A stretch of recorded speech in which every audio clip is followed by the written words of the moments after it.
of Baba Kweku, Larry Crowe, and myself, Mama Nozipo, may I please request permission from the elders to proceed. Please proceed. Enkosi, asante sana. Habari gani? Umoja. Habari gani? Umoja. Habari gani? Umoja. Yes, Umoja, unity. On behalf of the Dayton Africana Elders Council, we bring you the salutation of the day when we say Umoja, unity. Family and friends, today we greet and invite you to participate in the first day of Kwanzaa. Let us celebrate the first principle of Inguzo Saba, which is Umoja, unity. Baba Kweku, Larry Crowe, and I are today here as co-conveners representing the Dayton Africana Elders Council. We are here to greet and invite you to join the Dayton Africana Elders Council family, which includes our nation builders and it includes our warriors. In the spirit of Umoja, we invite you to join also our co-sponsors of the Dayton Kwanzaa celebrations. And they are the Dayton African American Cultural Festival, the Association for African American Life and History, Akeblan Singi Wakweli. Let us participate and share together. Our unity is fundamental to our survival. As it is customary in African tradition, we now will open with a libation to the ancestors, which will be offered by our Baba Kweku Larry Crowe. Umoja, Baba Kweku. Asante sana, Mama Nozipo. It's customary to start important events with a libation, which is a symbolic offering to commemorate our ancestors and to dedicate ourselves to what needs to be done, and I guess it galvanizes our hopes for the future. So we begin. For our ancestors who taught us the arts of farming, hunting, fishing, who built the first villages, who learned the arts of goldsmithing and silversmithing and making iron in Africa. For those ancestors who were the first people to walk upon the earth, we pour this libation. Ashe. For those ancestors who built great civilizations, who were able to put together those skills to build the great civilizations of Kemet, of Nubia, and those great civilizations of the Nile Valley, for Imhotep, for Amenhotep the Third, for Hatshepsut, for all those ancestors, known and unknown, who built those great civilizations that lasted for thousands of years, we pour this libation. Ashe. For those ancestors that built great civilizations all over the continent of Africa, those who built the great civilizations of Ghana, Mali, Songhai, Kanem Bornu, for those who built the great civilizations of the Yoruba, of the Igbo, of the Ibibio, of the Ewe, the Akan, all of the civilizations of the Congo, the great Zimbabwe, for those who built the great Monomotapa, for those who built Bunruro Kitara, for those who built the civilizations and nations in South Africa, for the Osa, for the Zulu, for all of those groups who came together, for the small Twa, the San people, who gave so much humanity to the world. For all our people in Africa, we pour this libation. Ashe.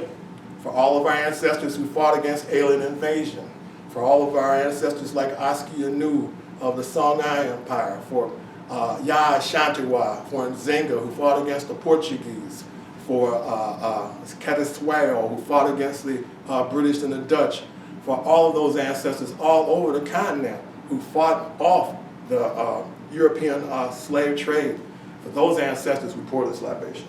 Ashe. For our ancestors who crossed the Atlantic without clothes in the bottom of a boat under horrible circumstances as they were enslaved and brought across, for those who jumped overboard, for those who committed suicide on a boat, for those who fought back, for those who took over the ship and ran it aground, for all those ancestors, we pour this libation. Ashe.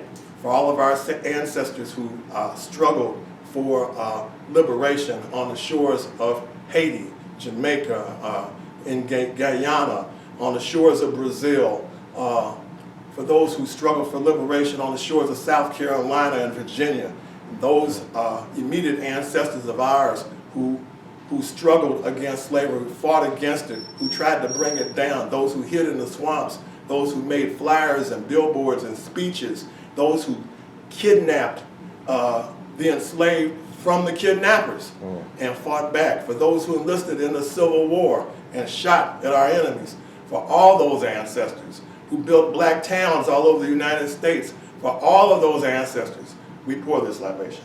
Ashe. For those ancestors who fought to forge Pan-Africanism in the 20th century, for Martin Delany in the 19th century, for Marcus Mosiah Garvey, for John Edward Bruce, for John Henry Clark, for Malcolm X, for W.E.B. Du Bois, for all those who knew that we were connected, wherever we were. For those ancestors, we pour this libation. Ashe. For those ancestors that built black institutions, for Harriet Tubman, who was one of the founders of the freedom movement known as the Underground Railroad, for who also founded a home for the elderly, for Sojourner Truth, for those here in Dayton and elsewhere that founded institutions by which we struggle for civil rights and freedom, for those who founded the NAACP, for those who founded the Urban League, those who founded the Black Panther Party, the US organization, the Institute for Positive Education, for those who founded EboNia Gallery here in Dayton, for all those ancestors, for W.S. McIntosh here in Dayton that founded the House of Knowledge, for all of those ancestors that tried to institutionalize schools and shops and businesses and publishing companies for our people, we pour this libation. Ashe. For our blood ancestors, those that we remember who struggled on our behalf, who went to work every day, who tried to put bread on the table for us, who sent us to school, who taught us right from wrong. For those ancestors, for those great-grandmothers, great-grandfathers, great-uncles, for those neighbors and friends that comforted us in our black communities, those who did so on the west side of Dayton and elsewhere, let's call their names. Frank Crowe. Ashe. Ashe. Ashe. McLean. Ashe. Ashe. Yes, yes. For all those ancestors, and for us who struggle to maintain our communities and to make them stronger, and for those who are waiting to be born, who will be the future leaders in our community, we pour this final libation. Ashe. Ashe. Ashe. Ashe. So this is the first day of Kwanzaa, Umoja, which means unity. It means we should strive for and maintain unity in the family, community, nation, and race. We're going to light the first candle. We're going to have Mama Olabisi, Olakolade, light the first candle. Yes. And We light the first candle for Umoja, unity. To open up the first Kwanzaa celebration of the Dayton Africana Elders Council. Unity is why our world in existence is called a universe, one verse. It's all connected. So when we look at the Kwanzaa candle that we light for unity, we can't help but see that it's the black candle. And there's only one black candle on our Kwanzaa kinara. And that candle represents not just unity, but black unity. Kwanzaa is a celebration of our heritage, a celebration of our culture, and the African culture expressed through the African American and the Africans throughout the diaspora reaches to the motherland of Africa. So that when we speak of black unity, we are speaking of all of us, everywhere, no matter where we are, whether we are in Guyana, whether we are in New York, whether we are in Lagos or Abuja, whether we are in Orlando, whether we are in Dayton, whether we are any place in the Caribbean. We are talking about the worldwide, global, Pan-African unity of all African people. Right. And the candles, we have 7 symbols of Kwanzaa. Everything, all the symbols, for the most part, are resting on a straw mat called an nkeka, Yes. which represents the fabric of culture upon which everything rests. On that table, you see crops, the mazal. The crops represent the fruits of our labors, those things that we've done over the year that have been sweet and good that we need to perpetuate into the next year and to multiply. Yes, not just the things that we eat, Right. but our graduations, our certificates, any accomplishments, things that we create, things that we give birth to, can not only be children, but they can be books, they can be poetry, they can be all kinds of creative arts. So this is a time of really thinking about what we have created in the past year. Right. The muhindi, or the corn, now, from what I understand, was inspired by South African practice. I don't know if Mama Nozipo knows that Maulana chose the corn because it represented a principle in South Africa that a kernel of corn can be planted and an entire stalk can grow. And out of that stalk, you can get many, many, many thousands of ears of corn. You know about that? Okay, that was one of the African. I just know that corn is our staple in South Africa. Yeah. So he, when Maulana Karenga, Dr. Maulana Karenga, founded Kwanzaa in 1966, he was inspired by African rituals from all over the continent. And Kwanzaa is an African American holiday created by African American people, but it's for all African people. And because some people say, well, it doesn't exist, it wasn't created in Africa. Well, it was created in California, but it's for all African people because we are African people wherever we live. And so also the kinara here is the candle holder made out of wood, and it can be any number of different shapes. I've seen all kind of versions of kinaras, and usually they're handcrafted and made, and they represent the stalk out of which we all sprang, that being the continent of Africa. Yes. The candles, in addition to the black one, are red and green. And of course the red, black, and green, this is actually the 100th anniversary of the red, black, and green. Marcus Garvey, on August the 20th, 1920, unveiled the red, black, and green at the Convention of the Negro Peoples of the World in Madison Square Garden in New York City, which was attended by several thousand Africans from all over the world. So in the black, the red stands for our struggle against oppression. The black stands for the people, that's us. Green stands for youth. In his original definition, it stood for youth, the promise of the future, as in the Hugh Masekela album. So The other symbols are the unity cup, the kikombe cha Umoja, from which we poured libation, the zawadi, or gifts, which are usually books or games or puzzles or crafts, things that we give to children that reward them for promises kept, over the last year, and they're given on the last day of Kwanzaa. Haven't forgotten anything, Mama Olabisi? Well, I did want to mention that the candles, the Mishuba Saba, represent the Nguzo Saba, which is an African value system that the brilliant Maulana Karenga developed as a part of the Kwanzaa celebration. Another reason they're important is because they symbolize the centerpiece of the holiday. We don't have another holiday that celebrates principles. So if we have a culture that's based on high moral values and deep thought, the Nguzo Saba represents part of that deep thought.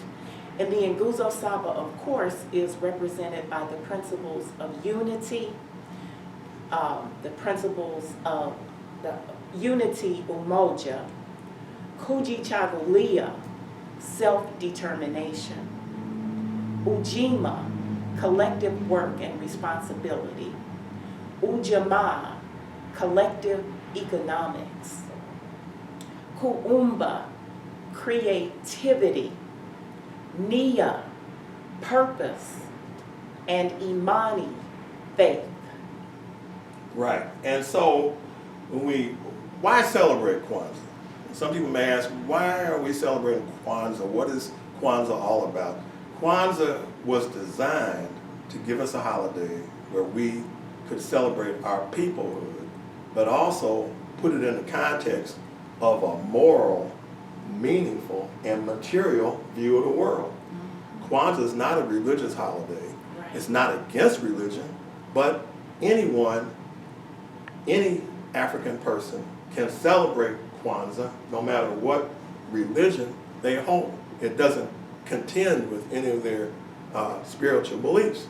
And so that's why it's endured, since 1966 and continues to grow as a holiday, despite people who don't understand it, who think it's a black Christmas or have all kind of misconceptions about it, regardless of what they say. So we hope over the next 7 days, you tune into this channel or to any number of virtual Kwanzaa presentations on the internet and learn more about this holiday and how you can celebrate it at home with your family and how you can live the principles each and every day that comes in the year 2021. Now, I'd just like to say that in terms of unity, we wonder sometimes, should we be trying to associate with other black people? I mean, really, there are people that really wonder that. Should I be trying to get away from the body of black people, to integrate, to get with white people or other people and get away from this? Because this seems like it's a curse. We're being shot all over the country. This year we had the murder of George Floyd, Breonna Taylor, Ahmaud Arbery, and many, many others. It made us all angry. But I think it emphasizes that no matter how far we try to get away from it, we are a people. Other people see us as a people. And so we should try to build on that to make it strong. And it's only right that we do something to strengthen ourselves in the face of these attacks. And so, as Mary E. Jones Parrish said back in 1922, when she wrote the book that commemorated the people of Tulsa's reaction to the Tulsa disaster, in which the great Black Wall Street was destroyed, as they were rebuilding Black Wall Street, which they actually did, they rebuilt it. And she said that it reminded them, the lesson from the disaster was they were reminded that a Negro was a Negro on that day, no matter what his station in life, no matter what his education, and that we should all lift each other up and lend a hand. Asante Sana.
greetings. May I have permission from the elders to proceed? Yes, Mama Uzipo.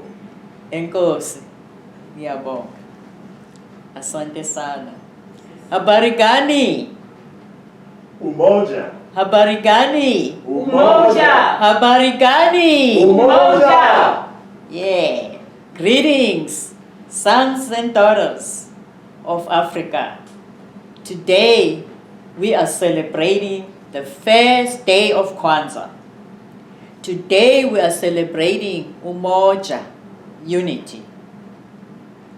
We are celebrating the unity of the children of Africa from Cape, which is where I was born, to Cairo, yes, Kemet, also known as Egypt, was and still is in Africa, and always will be in Africa.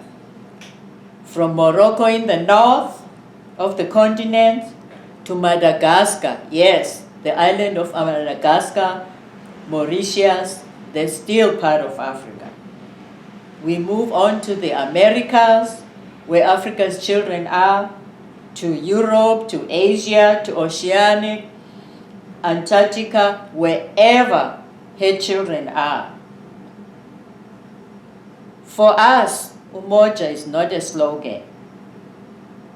Unity for us is a matter of life and death. Unity for us is important. It's an important ingredient to our survival. Unity for us is paramount. Unity for us is essential. We are in intensive care, and unity is our life support. Fortunately, we have a way out. A path has already been prepared for us by many who came before us. A tool has been passed down to us by those who came before us. A recipe that will enable us to achieve the unity we seek has already been conceived, written, prepared, and tested by those who came before us. All we have to do is acknowledge who we are and whence we came from. All we have to do is to pick up the mantle together in unity and begin the tremendous job of taking care of Mother Africa and her children. The formula is Pan-Africanism. The solution is Pan-Africanism. Pan-Africanism is the great protector against divide and conquer. Pan-Africanism takes care of Africa's children, Africa's adults, Africa's elders, and Africa's unborn, wherever they are. Pan-Africanism brings us back home to the motherland. Tabuso Mngwe once said, being landless means being subjected to endless poverty. And I expand to physical, mental, and spiritual poverty.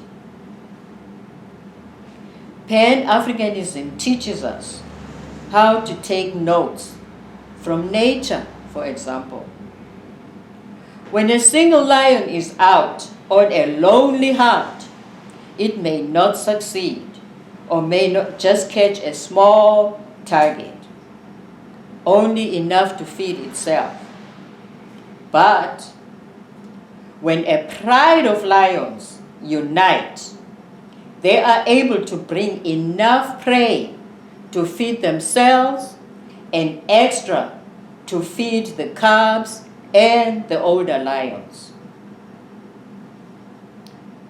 We grew up with unity daily, practicing it daily. We did not read it out of a book. We did not go to college to find it out of sociology books or political science books. We practiced it daily and we lived it daily. It was part of us. Here's an example. During meal times, when I was a child, we all sat around in a circle and we received our meal in one big bowl, one big plate, or one big basket. This taught us to share. This taught us to do things together. This taught us to eat together. Older kids would make sure that the younger kids ate, at times even feeding them first before they could eat. Everyone knew who was a slow eater and would make sure that they had enough time to eat. Everyone also knew who liked what and who disliked what, and they would exchange and share fairly. As a child, some of us even took off from school, taking turns for our siblings to give them a chance to attend school, even as far back as elementary school, because our parents could not afford the school fees and they could not afford the uniforms. Some of the children would wear uniforms that were very stiff because they were passed down by their siblings, and some would wear very big clothes because they were passed down by their siblings. Sometimes your shoes would be so big that you would have to put socks in there and paper in there and cloth, whatever you could find, so the shoe could fit you. And sometimes the shoe would be so small you had to step on the back and wear it as if it was a sandal. And nobody laughed at you.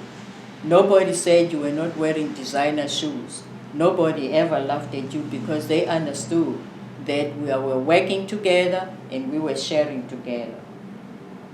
In my culture, the Xhosa culture, in Azania, some people call it South Africa, before Europeanization, concepts like ex, spouse, step, relative, adopted family member, those were unknown to us.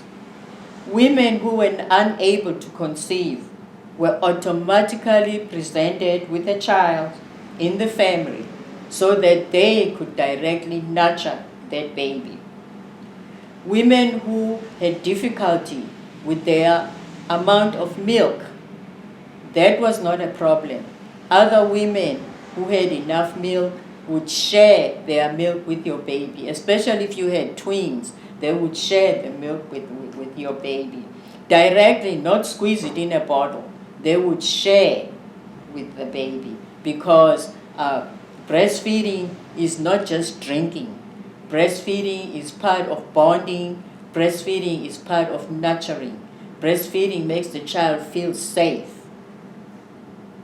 Pan-Africanism preserves our memory of we and what we can accomplish. Pan-Africanism reminds us of the time, of the pre-colonial times, of the pre-enslavement times. Kwame Nkrumah tells us, if we are to remain free, if we are to enjoy the full benefits of Africa's resources, we must unite. When my country compatriots had to flee from Azania to neighboring African countries, we were welcomed in the spirit of Pan-Africanism by whatever country we went to, be it Botswana, be it Tanzania, wherever we went, we were welcomed in the spirit of Pan-Africanism. Southern African freedom fighters from all the countries that were still colonized by the British and the Portuguese, those fighters fought together. They fought battles against colonialism together. They fought against the apartheid regime together. They fought against the Portuguese in Angola and Mozambique together. They fought against the British in Zimbabwe together. This is Umoja that we need to reclaim in order to leave our motherland better than we found it for our children and their children's children. Those who came before us have clearly told us that we are anti-nobody. We are pro-Africa. They have told us that we must unite now or we shall perish. They have stressed that we cannot go it alone. To do so will limit our horizons, curtail our expectations, and will threaten our liberty. This is what Pan-Africanists have taught us throughout history. Africa must unite. Africans, wherever they are, must unite. Umoja!